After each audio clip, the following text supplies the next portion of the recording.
Next, we have a panel discussion on future of power supply moderated by Sudhir Pal Singh, editor, ETEnergyworld.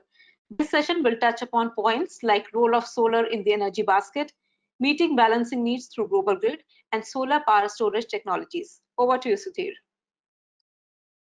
Thank you, Annie. And so we already have Rahul here, and we have Rahul Valavalkar from IESA. We have Abhishek Ranjan from BSES Rajdhani. We have Tim Buckley already here from Institute of Energy Economics and Financial Analysis. Yeah, we have Mr. Mehta, Mr. Pranav Mehta, Chairman of National Solar Energy Federation. And what a wonderful panel. It's almost a full panel with really eminent experts from their respective fields, who are going to talk about these really critical topics with us today. Let me begin this discussion with solar, of course, and there are going to be three parts to this entire discussion. In the first part, we look at India's own journey through solar, right? And I remember how there was a time not long ago, less than a decade back, when India had hardly 1 or 2 megawatt or megawatt or gigawatt of solar. Today we have more than 35,000 megawatt, which is a really huge jump, right? And there are not many sectors who have seen that kind of growth. So that's a very topical, that's very important as topic to look at that kind of growth. But we are also going to look at energy storage aspect here, which is the slightly, it's up present today. And what we are presently looking at is more of, systems where we are seeing solar and storage integrated. And then moving on in the next part, we are going to be looking at a future of this entire energy system, where we can talk about the intercontinental grid. Let me begin this discussion because we are talking about solar first. So let's try and ask Mr. Mehta. He is an expert in this industry and has been there for a long time. He has seen the entire sector grow over years. Pranav sir, what are your initial thoughts on where do we stand as a country which is very ambitiously following a solar target, and where are we headed? Yes, thank you, Sudhir. Actually, it is very exciting to be a part of this very important discussion on solar energy storage and intercontinental grids. Both are equally important and exciting from the energy transition point of view, what we love to call as disruption, which is really happening. And as far as solar energy is concerned, in solar journey, all very good points are covered earlier by Pratik, Amit Jain, and also Amitabh Kant. But I would like to very much mention that implementation is the key. Vision is there, you have technology there, but implementation is important. I would like to highlight by just stating one or two things.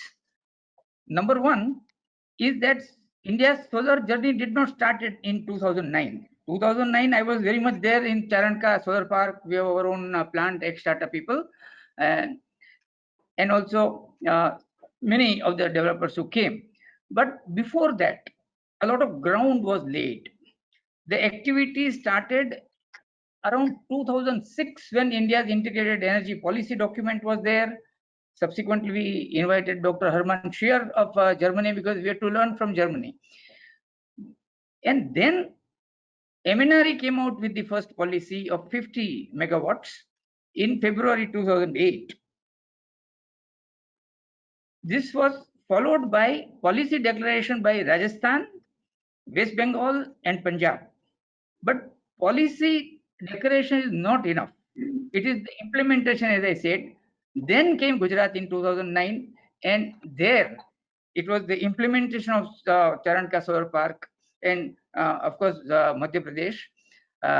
So, number one is, as I said, the implementation part. And cost, as was already discussed, have come down substantially. It was not thinkable in those days when we were talking of 15 rupees, but we had appealed to all our members way back in 2012. that ultimately we have to aim at this cost reduction, which has finally been achieved. And interestingly, the numbers are similar to the mobile phone. Mobile phone in those days, in 98 or so, was, as is known, 15 rupees per minute. And now, just see the number 15. And then it has come down to less than a rupee. So we expect that the same thing should happen in solar as we go by. So very much, so much so in storage. So storage cost reduction also, possibly you all must have heard of Tony Shiba, who calls himself the chief disruptor of the Stanford University, my great friend.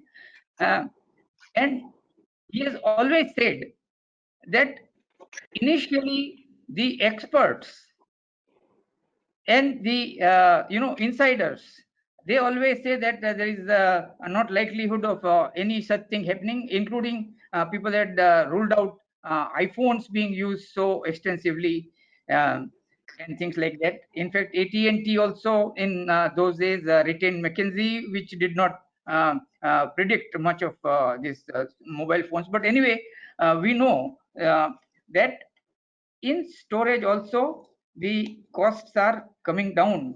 Of course, Rahul is very much here.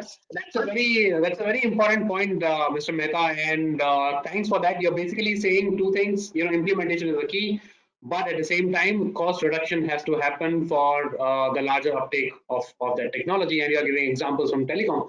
That's a very nice thing, and that's a very enriching thought. And meanwhile, we have been joined by Mr. Anil Srivastava from NITI Aayog. One point before I please go ahead. Yeah. Yes, as far as this intercontinental grids is concerned, I was very much a part in 2015 at Switzerland when climate parliamentarians of the whole world got together, and they also promoted this idea where Mr. Upendra Tripathi was also there. And in Europe, as was already noted, already happening, and also very nicely mentioned that Australia to Singapore, etc.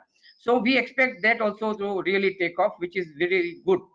But important, I would like to share, last point, is that export of sustainable energy. We have already formed, as the National Solar Federation, what is known as the Renewable Energy Export Promotion Council of India, similar to diamond and gem and jewelry export, etc. So I think that will take off now. Yeah. On that point, let me come to Tim.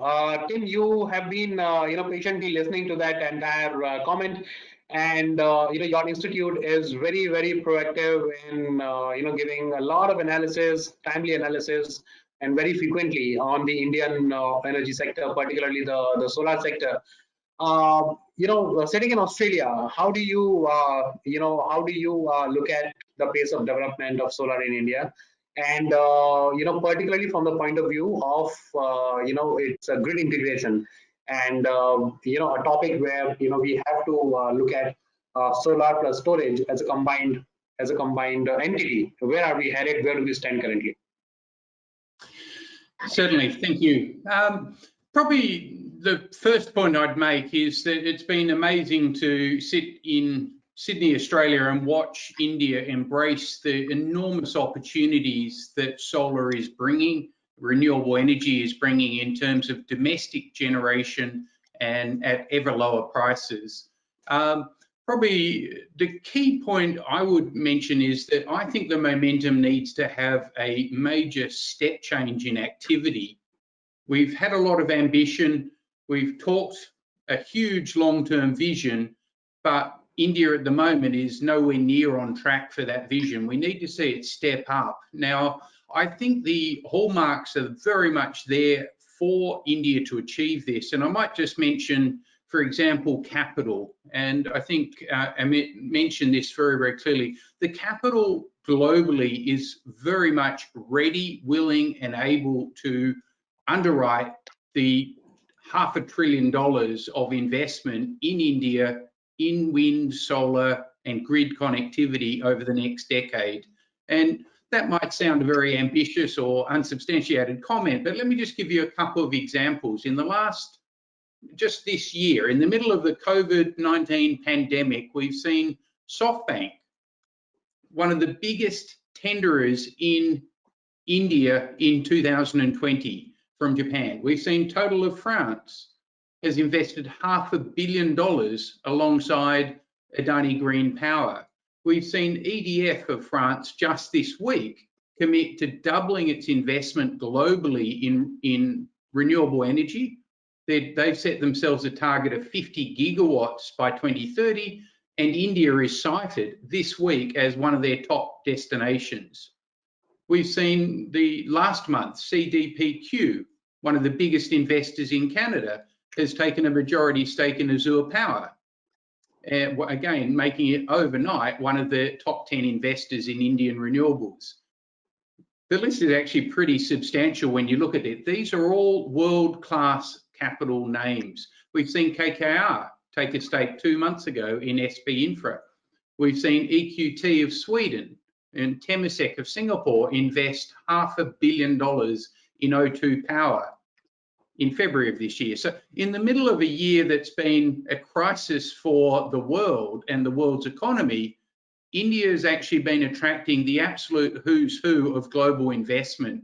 And it comes down to the vision that India has under Prime Minister Modi and the fact that it is economically sensible and that the risk-return characteristics are perfectly aligned with the long-term massive scale that global capital wants to deploy. And so I think India is beautifully positioned to make a step change, even having just achieved a phenomenal outcome in the last decade, as we've very clearly heard, to make another step change in the next 10 years. And so, as per your question, grid integration becomes a key. And I might maybe just throw one example before I hand back to you. And I mean, I'm Australian. Australia is a very small country compared to India, but in batteries, Australia has gone from being totally a non-player. 4 years ago, we invested $100 million in building the Tesla Hornsdale Power Reserve. It was built in 3 months. I mean, the story behind it's amazing. 2 billionaires skiving off on Twitter, and 3 months later, we've got in Australia the world's biggest battery. Now, let me emphasize that that battery has had a payback of just 2.5 years. In other words, in 2.5 years, it has totally returned the $100 million capital in terms of the return to its investors. And at the same time, it's actually halved the cost of frequency control ancillary services to the consumers in South Australia. So, I mean, it's small scale now compared to the batteries that California is building, but the Tesla Hornsdale Power Reserve is an illustration, exactly as Mr. Mehta said, about how fast things can actually move from here. And batteries, they're still expensive, but when you look at the total system value and when you look at the grid stability and grid services, you actually, it's not all about time shifting of demand, it's about the other services that come through and having the right price signal to facilitate that. So I think batteries, grid connectivity, and a whole range of new technologies will totally transform the power markets, and India is in a brilliant position to leverage that to improve energy security. Okay, yeah, thanks for those comments, Tim, and a lot of really valuable and important things you're saying. Yes, you began with talking about the overall activity in the solar space in India, the renewable energy space, and how global, big investors from the global arena, they are increasingly interested even in times of COVID. So that talks, that gives a lot of sense about how important as a market we are, and some of the things that we are doing here, they have the potential to grow into bigger trends. A very important thing. And then the on the storage side, the Australian example, again, very important. Before I turn to Mr. Srivastava, because he is looking after the portfolio of, he's the mission director in NITI Aayog, looking at energy storage and and e-mobility. So before that, so I'll turn to him and ask him. When it comes to e-mobility, that's one of the main drivers for the storage story to unfold in India. Um, my question is, where do we stand today, and to what extent this entire COVID pandemic that has come in that has the potential to kind of maybe slightly impact the demand numbers as far as the e-mobility and the battery side of things is concerned. Thanks, Sudhir, and good evening to all fellow panelists. This pandemic is an opportunity, I would say, and rather it has offered an opportunity for the electric mobility as well as for the clean energy transformation of the country. Now, how is it going to happen? I'll just say in a few words that number one, the attitudinal changes, the perception of the people and their receptiveness to the clean environment, pollution, and clean air, etc. So that perception and that attitudinal changes are certainly going to take place. Secondly, we were talking about major disruptions, as Mr. Mehta mentioned about Tony Seba. We were talking about the disruptions which are going to be there because of the battery, because of the autonomous vehicles, the electric vehicles, the transport, the transformation in the transport as a service, and likewise.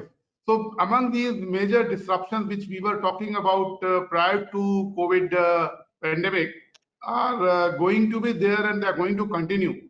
Now, I mean, this pandemic is certainly going to make an impact on the global economy and certainly on the economy of the country. But it's very clear, and some of the major studies have also come out recently, as late as about a week back, by a major think tanks of the world, saying that the impact on the electric vehicle would be less than the impact which would be there on the overall automobile sector.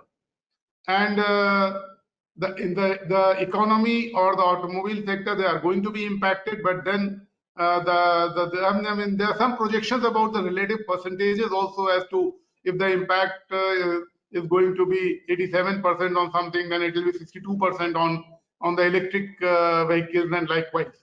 And in that electric vehicle segment also, India is different in the sense that we have a very small share of the passenger vehicles. We do focus on the two-wheeler, three-wheeler, shared mobility and fleet operations, and the government has rightly so put its emphasis and the incentive schemes on these aspects of the electric vehicle. Now, the battery storage or the work which is going on in the battery and the switch over towards the electric vehicles cannot be delineated. They're all there. Both of them are interlinked. My CEO, Mr. Amitabh Kant, was also saying that the generation and the storage costs have come down from the renewable sources, even lower than the generation cost from the traditional power generation plants. So in that, it's very clear that in what direction we are moving. Thanks for those comments, Mr. Srivastav. Rahul, let me turn to you. You are perhaps the best known expert on storage. I want to ask you, like Mr. Srivastav is saying, ultimately things have to be planned, keeping in mind the end consumer.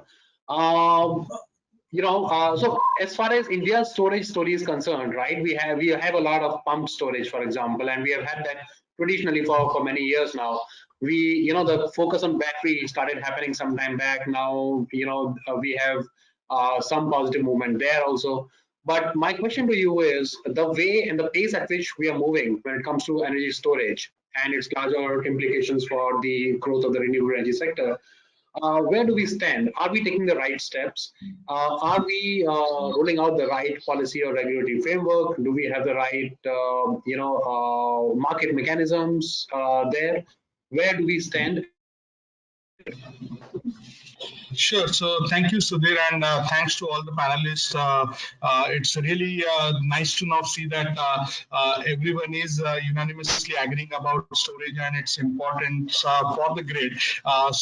This is definitely just shows that the time has arrived. There is no longer a debate about is storage and renewable together or storage for the e-mobility. Is it still 5 years, 10 years away? I think everyone realizes that the time is now. In terms of the policy, I think again, nowhere in the world policies do take place overnight. Means there are some places people are lucky, like in Australia, where with a Twitter wall you suddenly get a 100 megawatt project. But if you are going to rely on a policymaker to get a 100 megawatt project, then like Pranavji mentioned, you need to think about 3 or 4 years pipeline to get all the approvals and everything in place. So same thing started happening in India.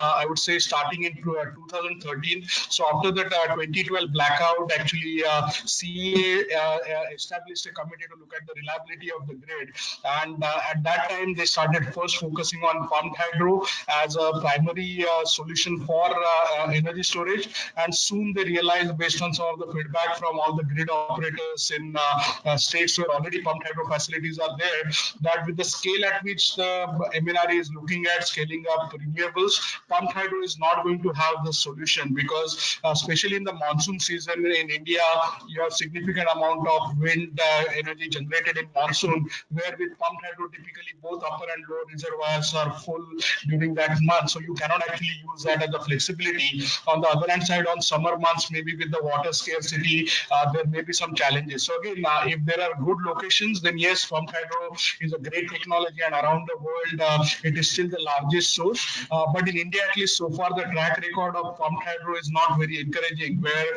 less than half of the constructed pumped hydro plants are even operational, and even the operational plants are not actually optimized in terms of its dispatch. So I think there is a lot of work which is required on that area, and that with existing technologies and policy frameworks can be done. When it comes to new policies or market mechanisms, I think we are getting there. Now, most recently, we have also introduced the real-time market. Now, the one big missing piece, and where probably we just ended up too much time talking about it, is ancillary services. As our team said that basically the project was constructed in 3 months, and in less than 2 years, the project entire had payback. In India, unfortunately, for ancillary services for 5 years, 6 years, we have been having discussion of should we introduce, would it be cost effective or not. So probably we have spent 5 years in doing cost benefit analysis of projects which could have had a payback period of less than 2 years. So that's a part where I think somewhere policymakers need to realize that power quality and reliability is not optional. But if we are talking about, as Prime Minister is talking about, Atmanirbhar Bharat, and if we want to really encourage domestic manufacturing, then power quality is an essential component for that. So it is not a luxury where just some rich people sitting in their bungalows need a good power quality and everyone else can live with it. But for especially for manufacturing industry, for services industry, if the power quality is not there, there is a significant additional cost. So those type of steps, actually, I feel that with actually Niti Aayog, the kind of leadership Shri Srivastava and the CEO has shown, we can actually do some of these things in a much faster way. And now that Niti Aayog has also tied it with getting domestic manufacturing, I think all the pieces are coming together, because without generating demand, we are not going to have a significant investment in manufacturing, and without the manufacturing and associated investment, the cost reduction trajectory may not be achieved. So we think we are right at the cusp where technologically a lot of benefit we can gain from the global developments, and in terms of the domestic Indian market, we are there. And thanks to now all the key policymakers paying close attention to this, we think next 12 months could be very crucial in terms of kickstarting this revolution in India. Okay. Rahul, thanks for those comments. So you are basically saying that the market is ready, all the pieces are falling in place. The regulation and the policy side of things is also, slowly, gradually taking its place, and so that's working out. We have a larger ambition. There's a larger target. But ultimately, storage, like you rightly hinted at, the lack of manufacturing capacity there. We need to have enough battery manufacturing capacity also. Where do we stand? That's one question that we need to ask ourselves. and to what extent and at what pace do we need to ramp up our capacity there. But let me move on to Abhishek there. Abhishek, you are an expert in, from the DISCOM side of things, you look at the entire topic, and you're an expert in grid integration related aspects and how it impacts the business of a DISCOM. And in the context of this entire topic of an international grid, one of the reasons why we are looking at it is because we need to look at a balancing mechanism for RE.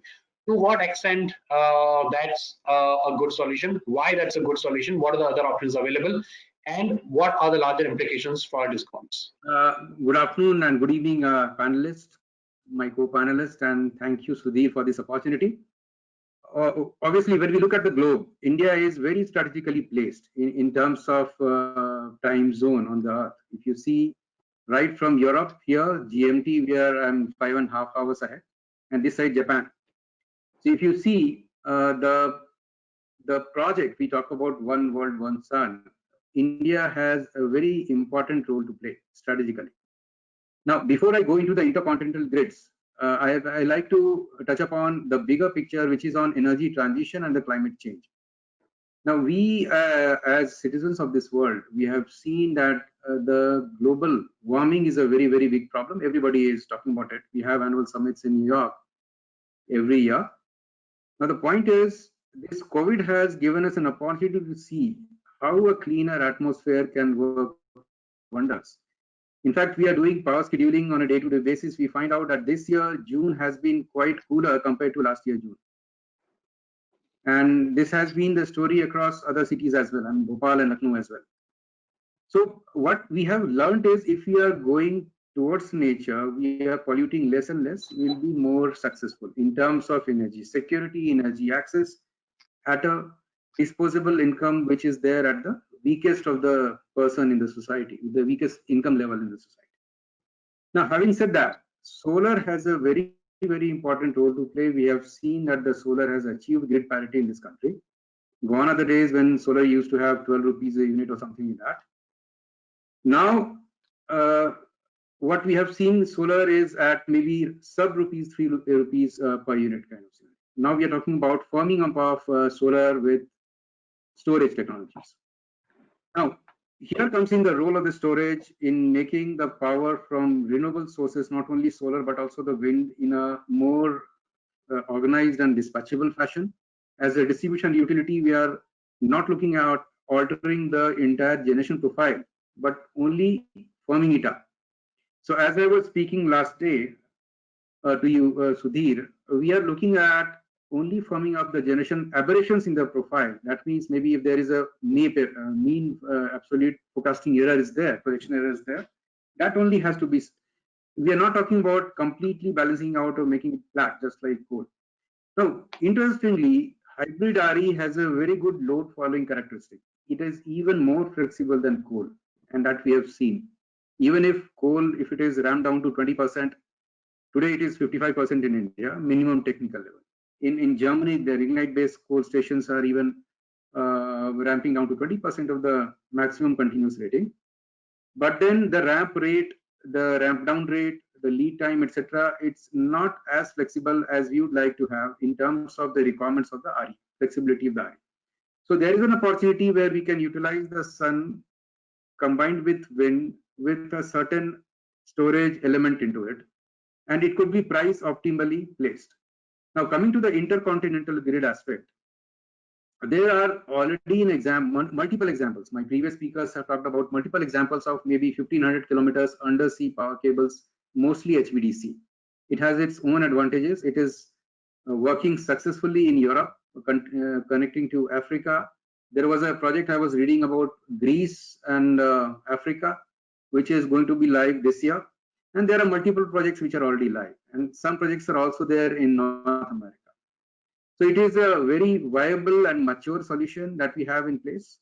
I was talking, like, for example, Europe or London, or for example, Saudi Arabia, they are about 4.5 hours behind the schedule. We are ahead of it. So maybe our night peak, what we can see is we can meet even from the solar which is being generated over there. So there is an optimal mix. There are certain theories wherein this project may not succeed, but I believe The kind of Mr. Pradeep was talking about, Oman is giving a solar tariff of 1 rupee a unit. If we even combine that with the transmission cost through the undersea cable and a bit of storage, this is going to play a vital role in having still a viable tariff. Finally, at a distribution utility in Delhi, we have already optioned at a distribution transformer level 6 places where the storage is to be deployed for a specific use case of peak load management. And we also have, and that is being approved by the regulator. And we have also submitted a detailed project report of 20 megawatt 2-hour kind of battery energy storage system at medium voltage level, which we have submitted to the regulator for approval. Now, the idea is to discover the prices as to what prices we can discover in this country and just move forward. So overall, I feel solar, wind, and storage combined with this intercontinental grid, which is already a mature technology. Only thing is in designing the project very prudently, is a very promising future in India, especially in the vision of our Honorable Prime Minister, as also told by CEO Niti Aayog, that this is going to serve the purpose of energy security for the entire nation. Over to you, Sudhir. Okay. Thanks, Abhishek. And I completely agree with you there. Designing of such a project which runs cross countries is very important. Coming back to you, Tim, and that completes the circle. I wanted to understand from you as an expert, how do you look at this entire, and because we're talking about designing here, and we are talking, and Abhishek has also talked about why, how do you structure the project in a way that, the final tariff becomes viable. So from that point of view and your expertise in financial analysis of energy related issues, what can you tell us about this project and what are the things that we should aim at? Thanks, Sudhir. I thought I might answer your question by referencing the UK. And the UK has given the world plenty of bad lessons, but I think this year the UK has shown a very positive lesson in the rate of electricity sector transformation. And you're probably all aware that the UK has had just completed literally 67 days coal-free this week. So for a grid that for a century has been driven by coal, we've seen coal have zero share of the UK grid for 67 days. And I would add a second comment in there, in that what's been missing in some of the discussion about the UK grid is that in the same time as coal is reduced, in the last 5 years, we've seen gas drop by a quarter in its total share as well. So gas in 2016 was 44%. Today, this year, it's been 33%. So it goes back to the point that Amit talked about, and that is the development of subsea cables has been a project that the UK has been working on for 20 years, maybe 25, 30 years. They now have live cables between France, Ireland, the Netherlands, Belgium. As has been mentioned, by next year, we'll see the Norway-England cable connectivity. Now, that's actually worked hand in hand with the offshore wind industry, but it shows the dramatic and rate of change that's come through. Now, Australia's got the same sort of grid connectivity. We're actually, just this week, we've seen our federal government announce a quadrupling of capacity. So the project is called the Marinus Link from Tasmania to Australia, and it's all about quadrupling the capacity of grid connectivity through 3 cables rather than 1. We've had 1 for a decade. They're now proposing to have 3, quadrupling the capacity, but it's all about leveraging other regions' resources. So Tasmania in Australia has huge pumped hydro assets.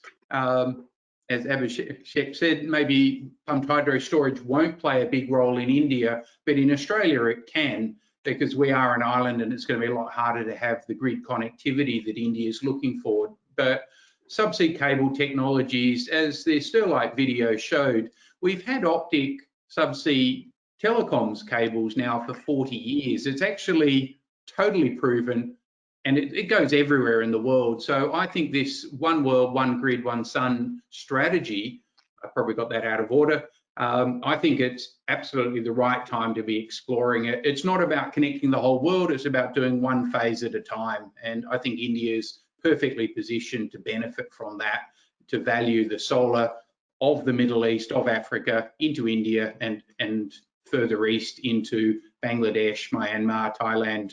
And then that plays a bigger role globally in connecting up. China, to finish, has been talking about this for probably a decade. They're the world's leader in this area. They've taken the thinking, the learning by doing dramatically forward in the last 5 years. And they've now got 12 cables across the span of China. They've done the same in Brazil, as has Sterlite. So the learning by doing has been very, very clearly underway for a decade or 2 decades now. And now is the time for India to actually implement it, to leverage the huge domestic resources of the Rajasthan desert, of the Gujarat, and across the whole country. The reality is there are, and I've just mentioned 3 of the 10 biggest economies in the world, and they're 99, 98, 97% reliant on imported energy. India, again, is a major fossil fuel importer. So what we're talking about is actually India improving its energy security, improving its self-reliance, but also then at the same time helping its neighbours. So think back to Bangladesh over the last 5 years has doubled and then doubled again its grid connectivity into India, and it benefits from lower costs as a result. We have been in Global Solar Council, where there are 35 countries and we are all members. We have been promoting the idea of million mini grids, which is perhaps the need, especially in growing countries like Africa and also many parts of India, where there are 35 countries.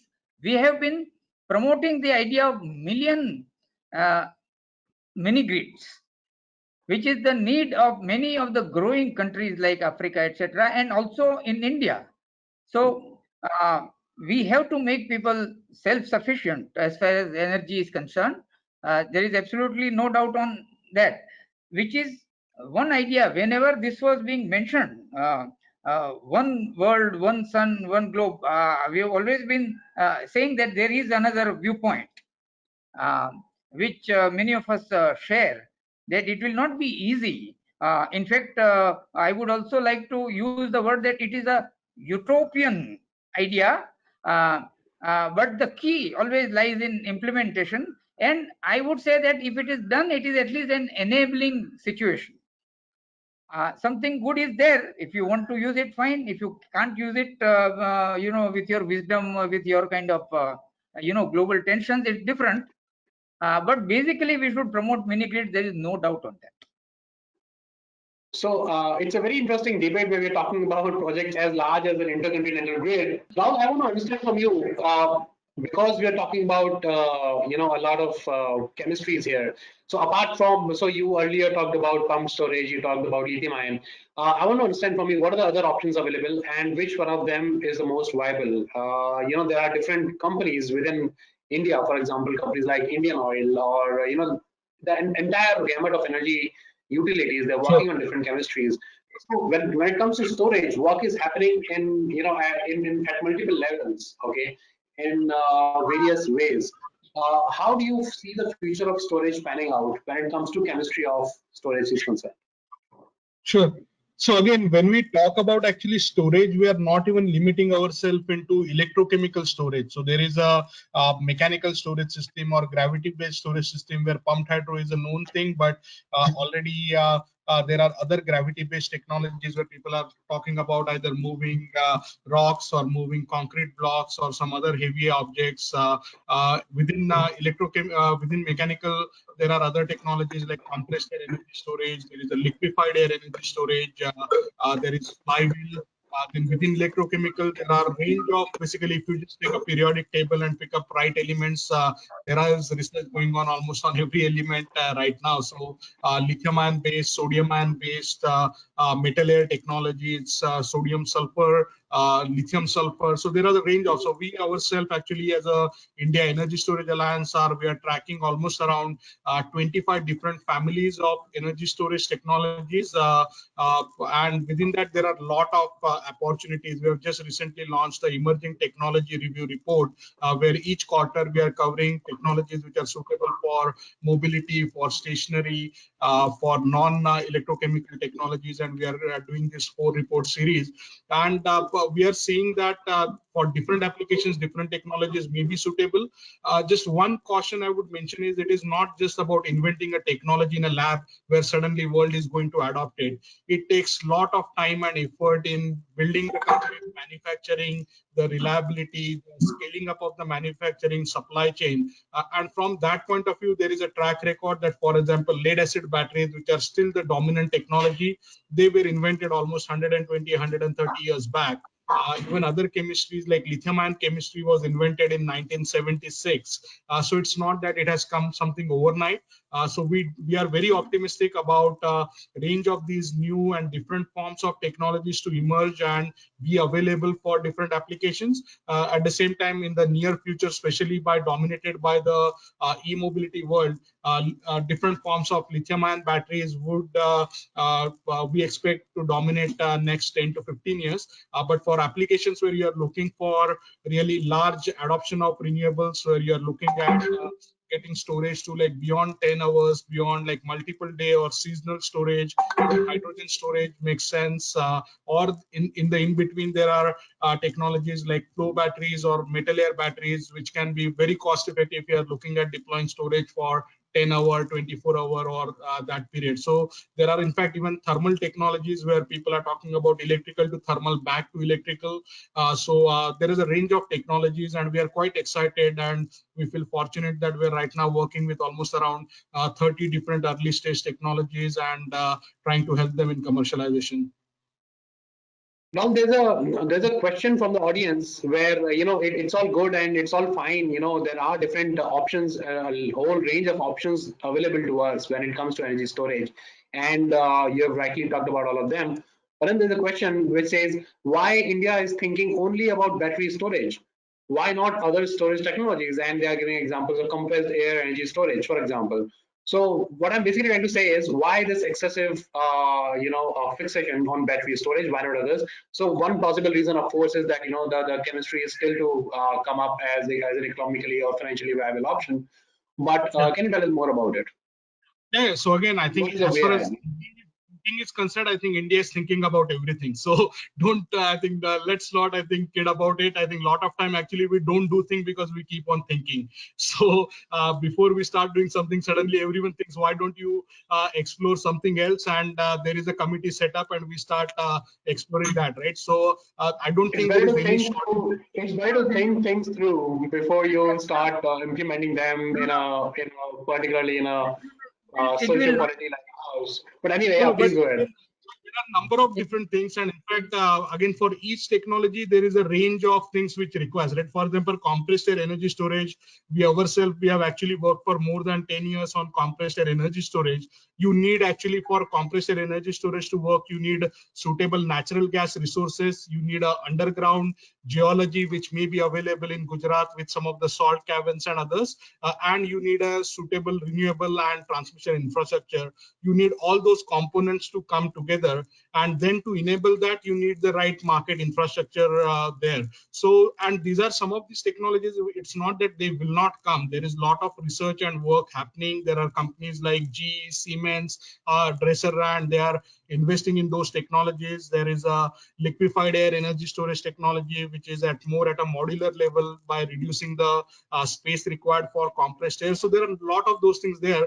But whenever those technologies are ready, I think I'm pretty sure in India there will be customers or even policymakers who would be ready. Already MNRE had floated last year a separate pilot for looking at gravity-based storage technology. In fact, the National Energy Storage Mission, which was authored by MNRE, where Pranavji and me, both of us, we were amongst the principal author, it was a complete technology agnostic mission, which allowed all forms of technologies, including hydrogen, thermal, mechanical storage. It's just that Niti Aayog has this specific mission where they are trying to marry the mobility as well as stationary storage, and that's the form where again battery technologies are suitable, and especially that's a part where India needs to invest right now. So we are very much in agreement with Niti Aayog's push for that, and we in fact think we are maybe a year late now.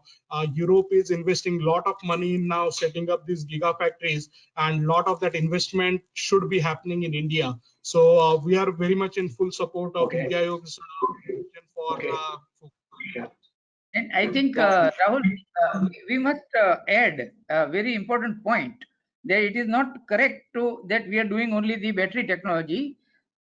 The February 20 that RTC tender itself envisages the use of hydro.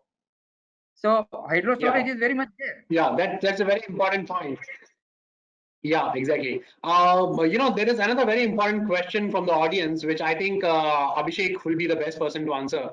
It says, how can space technologies and artificial intelligence, AI, help in supporting the efforts put together in the energy sector, both in terms of assessing the feasibilities of laying out rooftop solar installations as well as transmission lines, both new and the maintaining of the existing ones, and the larger grid projects. So where would be the role of artificial intelligence there?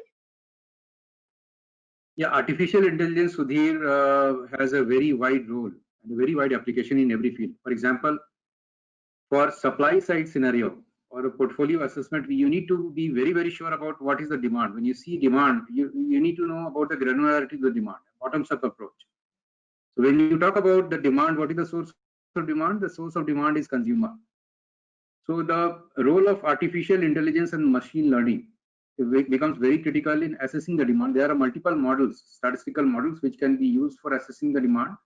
And now we are talking about the net demand. So net demand is the total demand minus renewable generation, embedded generation, or what the consumers themselves are getting generated from their rooftops or whatever it is. So the net demand prediction and projection, short term, medium term, and the long term. Artificial intelligence and machine learning has a very important role to play. For example, USAID is working on that project, which is called integrated resource planning for the distribution companies, which are the source of demand. That is number one. Number two, when you talk about the transmission planning, so battery storage is also an element, as also talked about few panelists earlier, of the entire network planning. For example, in Australia, I was reading somewhere Fluence has proposed a battery storage along with in parallel with the Victoria and some other cities there where they want to connect through the transmission line. So the planning of the transmission now should not be based upon the peak incidence of loading only. Otherwise, we'll always have a problem of underutilization of the transmission assets, distribution assets. So the idea is to get a complete picture into the transmission, what is the quantum of transmission that is needed to be added, or increase the utilization of the existing transmission asset by way of, say, demand side flexibility, distributed energy resource management system, explore the flexibility within the demand side. For that, artificial intelligence and machine learning are required. For example, we, as a matter of principle, we are doing demand forecasting on the basis of AI and ML. Now we are going for a bottoms-up approach. Till now, we have been doing top-down approach. So, for example, Delhi as a whole, or DACS in South and West Delhi as a whole. But now we are talking about feeder level forecasting, even going to the consumer level.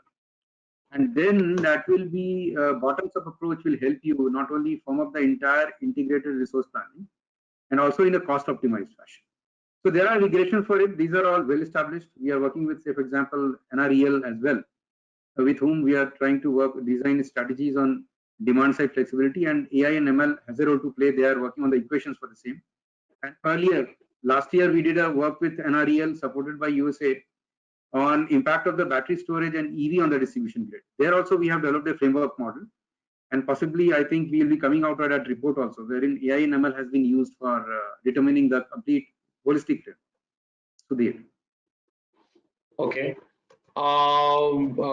There is another question, and again, a very important question and a very interesting one. And I think Tim would be the right person to answer it. It says grid congestion and evacuation of solar power from solar parks is a challenge even today within India, right? So how do you see this challenge getting mitigated in a cross-border space? right? So the problems associated with congestion of grid in a cross-border space, how do they pan out? How do you address them? What would be the scenario in a cross-border scene?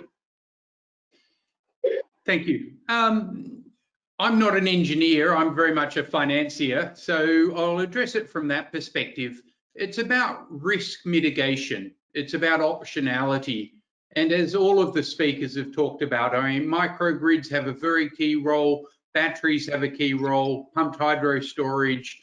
I see international cross-border grid connectivity adding optionality. And so therefore you actually have better optimization of the existing fleet and you get maximizing of the value. So yeah, sure, will cross-border reduce congestion at peak periods? No, but the reality is in a decade's time, solar is going to be virtually free. So losing and curtailing a little bit is not really a big cost to society if the generation at the marginal level is virtually zero. The question is, how do you maximize the value? And that's where transnational grid connectivity can take an almost zero value resource and make it peak power and maximize its value. So it's about maximizing the value, not necessarily worrying about having a little bit of curtailment. And in fact, in Australia, we are talking about 700% renewables for that very reason, that we actually will become an exporter of solar. But if there's curtailment in that process, it won't really matter. It's not like you're wasting a finite resource. So that would be my answer. It's about optionality and about reducing total system cost and improving energy security and improving India's self-reliance. Thank you. Okay. If somebody else wants to add, yeah, please. Yeah. I'll give you an example. In fact, the intercontinental grid transmission project that we are talking about is actually going to help us in relieving the inter-regional transmission link congestion. For example, as we all know, now one country, one grid, the concept in India is, earlier it was NEW, North, East, West, and SR. There were two distinct categories of the grid in India, but now they have been linked. But the limitation of the links are the capacity of the inter-regional link, maybe NRWR, NRER, SRER, SRWR. That is the, if you can say, bottleneck of transferring power from one region to the other. Now, if you talk about inter-regional, intercontinental subsea cable, so you talk about East Coast being connected to, say, Myanmar, Thailand, or even farther east, and the western coast connected to Oman, Saudi Arabia. That is the western side, West Asia. So what we are trying to say here is, for example, when there is a day peak demand, instead of drawing the power from the western region through NRWR link or SRWR link, possibly the same can be drawn from the eastern side. Whereas when the Power Grid of India, they declare the ATC and TTC margin. I'm slightly getting technical, sorry for that. So when they declare this ATC and TTC margin, they say that, okay, TTC is the maximum limit which the link can provide. Otherwise, they'll curtail power. Even the short-term open access, they curtail the power. Long-term gets priority anyway. So that is going to influence and help in relieving this inter-regional congestion, provided we are synchronizing the demand timing with the generation in the particular region of the world. So, and that can be done.